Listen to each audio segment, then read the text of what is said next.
కేవలం ఒక్క నిమిషం లేట్ అయినందుకు కన్న తల్లిని అత్యంత దారుణంగా చంపేశాడు ఒక కసాయి కొడుకు. అసలేం జరిగిందంటే, పిఠాపురంలో త్రిమూర్తులు నాగమణి అనే దంపతులైతే ఉన్నారు. వీళ్ళ కొడుకు పేరు రాజాబాబు. ఇతను రోజు పనికి వెళ్ళడం, వచ్చిన డబ్బులతో ఫుల్‌గా తాగి ఇంటికి రావడం, ఇంట్లో వాళ్ళతో గొడవ పడటం అయితే చేసేవాడు. వీడి టార్చర్ భరించలేక పేరెంట్స్ కూడా వీడంటే ఎప్పుడు భయపడి బతికేవారు. ఒకరోజు ఇలాగే పీకల దాకా తాగి ఇంటికైతే వచ్చాడు. అన్నం తింటున్న టైంలో ఫ్రిడ్జ్‌లో నుంచి మంచినీళ్ళు తీసుకొని రమ్మని వాళ్ళ అమ్మకైతే చెప్పాడు. అయితే నీళ్లు తీసుకురావడం లేట్ అయింది. అంతే. కోపంలో కన్న తల్లని గూడా చూడకుండా ఆవిడని గోడకేసి బలంగా కొట్టాడు. రక్తం రావడంతో వెంటనే ఆవిడని హాస్పిటల్‌కైతే తీసుకెళ్లారు. కానీ ట్రీట్‌మెంట్ చేయకముందే ఆ తల్లయితే చనిపోయింది. వీళ్ళ నాన్న ఏమంటున్నారంటే, "మేమెంతో సంతోషంగా బతుకుతుంటే మా జీవితాల్లోకి వీడొక రాక్షసుల్లా వచ్చాడనైతే" చెప్తున్నాడు. ఇదంతా విన్న తర్వాత నాకనిపించింది ఒక్కటే. మందుకు బానిసైతే మనిషి మానవత్వం చచ్చిపోతుందనడానికి ఇదొక పెద్ద ఉదాహరణ. ఏదేమైనా కన్న తల్లి ప్రాణాలు తీసిన ఇలాంటి రాక్షసుడికి ఎలాంటి శిక్ష పడాలో కామెంట్స్‌లో అయితే చెప్పండి.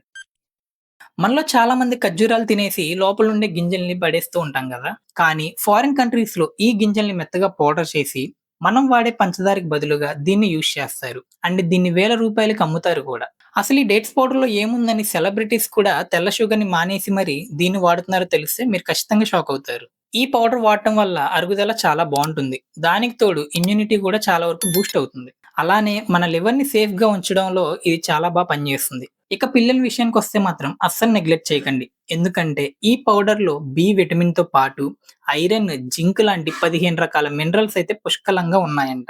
పైగా ఎక్కువ రోజులు నిల్వ ఉంచడానికి దీంట్లో ఎలాంటి కెమికల్స్ గాని, రంగులు గాని అస్సలు కలపరు.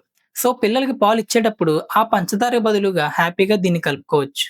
ఇంకో మంచి విషయం ఏంటంటే, మన ఇళ్లల్లో ఎవరైనా షుగర్ పేషెంట్స్ ఉంటే గనక, వాళ్ళు గూడా నార్మల్ షుగర్‌కి బదులుగా దీన్ని ఎలాంటి టెన్షన్ లేకుండా వాడుకోవచ్చు. అమెజాన్ లాంటి సైట్‌లో జనాలు ఎక్కువగా దేన్నైతే కొని మంచి రేటింగ్ ఇస్తున్నారో, ఆ ఇన్ఫర్మేషన్ బట్టి నేను మీకు చెప్తున్నాను. జస్ట్ ఒక కిలోమీటర్ కూడా లేని రోడ్డుకి 248,00,00,000 ఖర్చు పెట్టారు.